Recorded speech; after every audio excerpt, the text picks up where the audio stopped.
Hey everyone, welcome back to CryptoCache. Thank you so much again for joining me here. Happy Friday to you. Hope you have an amazing day. Just jumping into the Bitcoin analysis here once more. Kind of an update from earlier today. We have a potential, again, very loose potential here of a cup and handle pattern playing out. Again, these don't always play out, but at this point, the success rate is pretty high, with the price action will likely pull back and essentially bounce off of the more likely support area, which in this case here is about 60,700 as a rough estimate for that 0.65 fib level. It's not a guarantee, but this is a perfect place to get in, right, if that were to happen.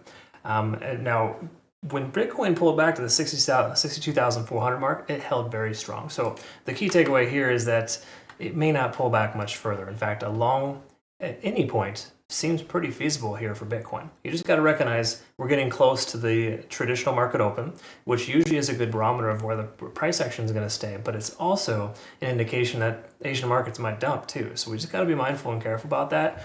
There's been so many times where I wait for the candles to close, I do my responsible thing, and then it just nightmare from there, right? So be careful, I would say here, if it's like 7 p.m. Pacific Standard Time or later and the market hasn't dumped yet, there's a solid chance we might see some sustainability. And also keep in mind this is a weekend too, right? Weekends have unique trading behavior. So just be aware of that going into this analysis here. So looking at the back-end data, the things to recognize here is that there's still a lot of liquidation. 66,000, kind of that heavier upper region. So the price does end up kind of taking off. 64 to 66K has a lot of liquidation. There's also a decent amount up here at about 70K as well. So I feel if we were to kind of break out, we're probably going to go range bound and then essentially leg up again. We may even be performing that range-bound activity right now, though. That's the thing. So it's an interesting little situation, but the important thing to recognize here is there's billions upon billions of liquidation above the price action. I mean, each one of these yellow to red marks is 7 to 8 billion apiece. You do the math here, that's 50 to 100 billion as a very loose estimate in that range. I haven't counted it up yet, but it's a lot. Okay, so really that implies too that there's a lot of resistance as well. You got to recognize just because liquidation is there doesn't mean the price just goes there instantly. But with us double testing this resistance range, if we get a third retest, there's a great chance it's going to continue higher. So we see the price kind of coming up to the 64K range once more. I would absolutely consider a breakout trade towards that upper level. Okay, it just makes sense with the market.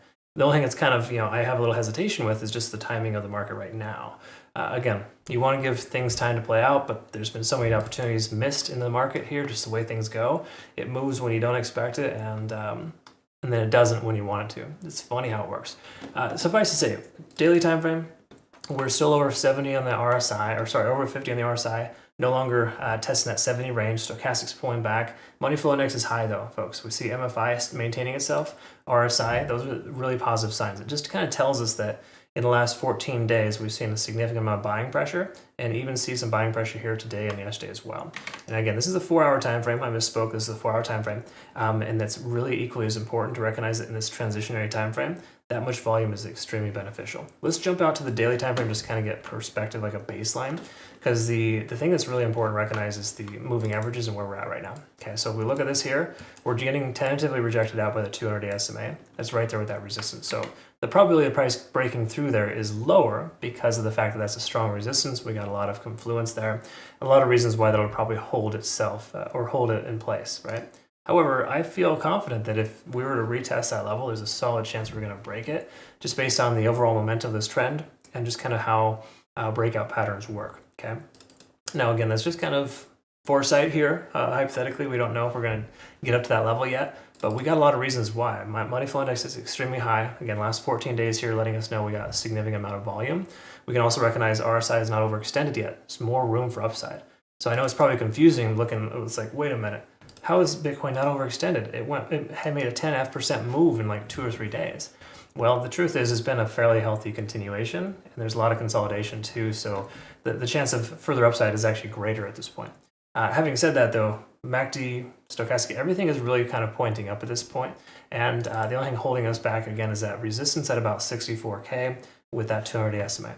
And then once again, just to kind of reiterate on the 4-hour time frame, money flow index looks great. That's a very good sign here. In the last 14 candles, essentially 14 4-hour candles, we've seen the price action perform very well. So more money flowing into this coin. We do, however, have a MACD divergence and a stochastic swing down. Those are generally unfavorable for momentum, but we got to recognize we're above all 4 moving averages. Okay, the momentum is there, right? And what those moving averages tell us is just that we're above specific trend lines. Like the trend right now is your friend. Shorting in this makes no sense at all. That said, if you look at this here, the 20-day SMA, if we break below that at some point, that may be a cause for consideration for a tight short. But for right now, it makes no sense at all to do that because there's a lot of confirming factors letting us know that this 4-hour time frame is still looking pretty bullish. Again, minus a momentous indicator letting us know we are losing momentum. Big surprise, of course we're losing momentum. It's pushed pretty hard to the upside. When we look at TD sequential, we're at 9 on TDS. We have potential for another 7 hours of continuation of the downside. I would say at this point, if we see the price action kind of in the 62,000 range, low 62s, then that would be a solid consideration potentially for a long. I would prefer the 61K range just because we'd be bouncing off this local low here, or sorry, the local high, and potentially bouncing off as a new low. So that's really ultimately what we're looking for. Again, being patient to wait for that to happen or never happening is a very distinct possibility. So please understand that. So if you kind of like the overall sense, and this is still holding true from earlier today, is that Bitcoin is more likely to increase than decrease, just as far as the overall sentiment. So if you want a dollar cost average into a position, you could do that right now. Just know on a weekend is not necessarily recommended. If we look at Ichimoku Cloud, this is letting us know that you should have secured profits on a long position by now if you're still holding one from before.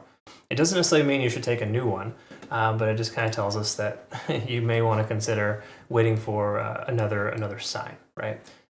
Either way, no matter how you look at it though, the hourly is kind of telling us we're going to go down a little bit. The 4-hour and the daily are telling us we have great momentum, more likelihood of going up.